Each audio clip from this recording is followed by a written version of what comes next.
going to take a look at a old Gordon Lightfoot song, 1968. It's Affair on 8th Avenue. Beautiful tune, haunting melody.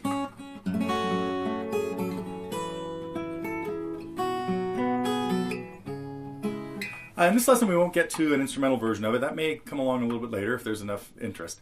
But we're mostly going to talk about a couple things in this. One is the chords are pretty easy. He does it capoed at the 2nd fret in the key of E minor. He uses a couple of chords borrowed from nearby keys. We'll talk about the chords. We're going to do the lesson without the capo just because some of the intro and things are going to be up the neck. And, he does capoed at the 2nd fret to fit his voice better. And since I won't be probably singing it, it doesn't really matter. It'll be easy to keep track of the things without the capo. It's done at the intro. Gordon just keeps this nice little chord going, little arpeggio going over an E minor 9th chord, which we'll talk about in just a minute, and it goes to A minor 7, or just A minor. You could use an A minor 7 as well. And we have this just a single line melody.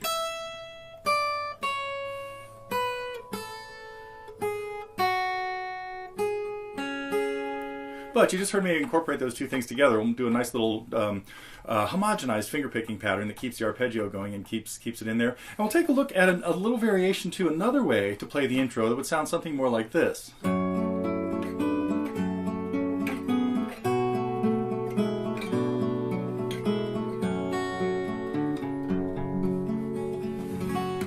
So it's a little different melody, but it's harmonized with a descending 2nd bass line as well. So that's the kind of stuff we'll talk about when we'll talk about different type of arpeggio patterns. The song's in 3/4 time, and so there are just a couple of simple things you can do. It's mostly, a lot of times it'll just be one bass note in a measure,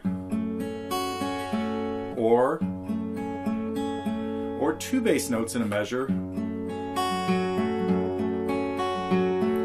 maybe 2 earlier.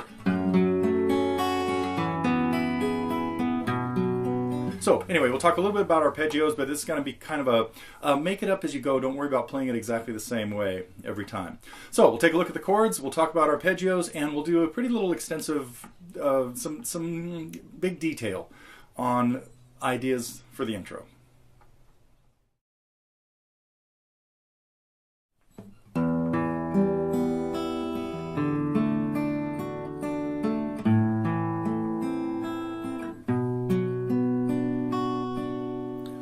Arpeggios are patterns that are played usually one string at a time, but they're all notes of the same chord. So you're just going to put a chord down and play them in, I could play an E minor here, and one example of an arpeggio in E minor would be to just hit each string once.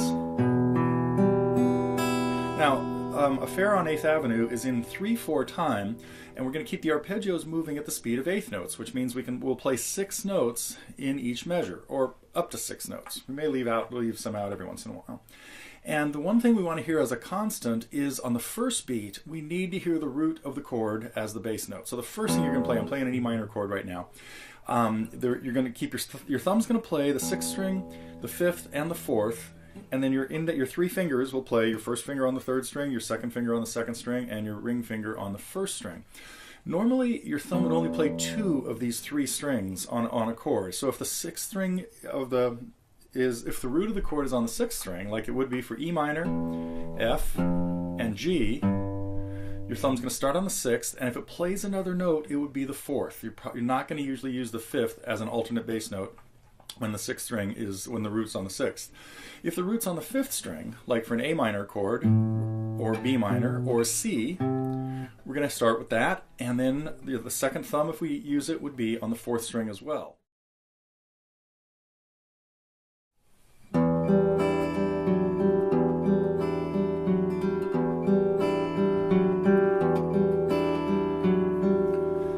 Take a few different approaches to the introduction here, and that is that if we want to play it just what Gordon does, he plays a couple measures. On the studio version it fades in, but essentially there are 4 measures of him playing this E minor 9th,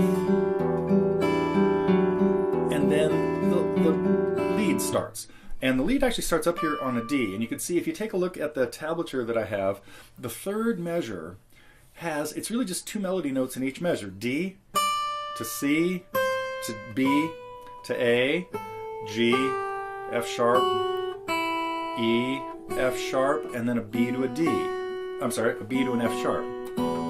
And that minor ninth sound, that F sharp over an E minor chord, is a lot of what gives this song its mysterious character. So the way that would work with Gordon just playing the rhythm, it'd be 2 measures of the E minor 9 to A minor for the next 2. And notice what I've chosen to do in this arpeggio is use the first string along with the second string.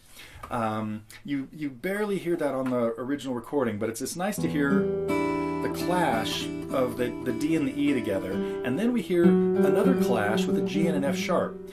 So we really have 4 notes all very close to each other, D, E, F sharp, and G. And so it gives this chord this very mysterious sound again. Okay, so if you want to just have somebody else play the melody, or you could even sing it.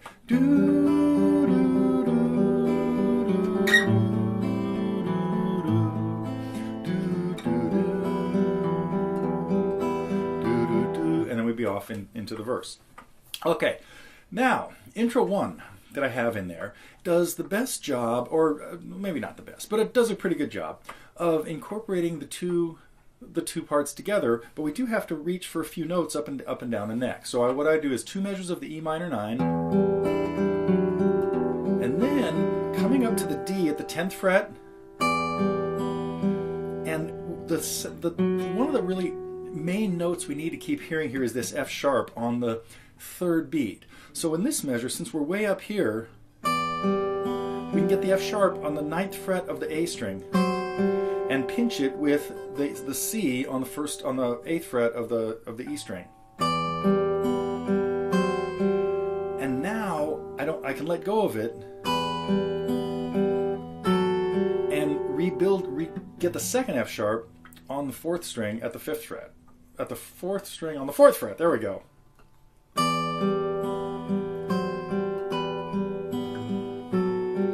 Now, you could hang on to the F sharp up here longer than I did just a minute ago, like the way I just did a second ago, by using my 2nd and 3rd fingers for these notes, and then this F sharp stays on while I've got this B ringing here.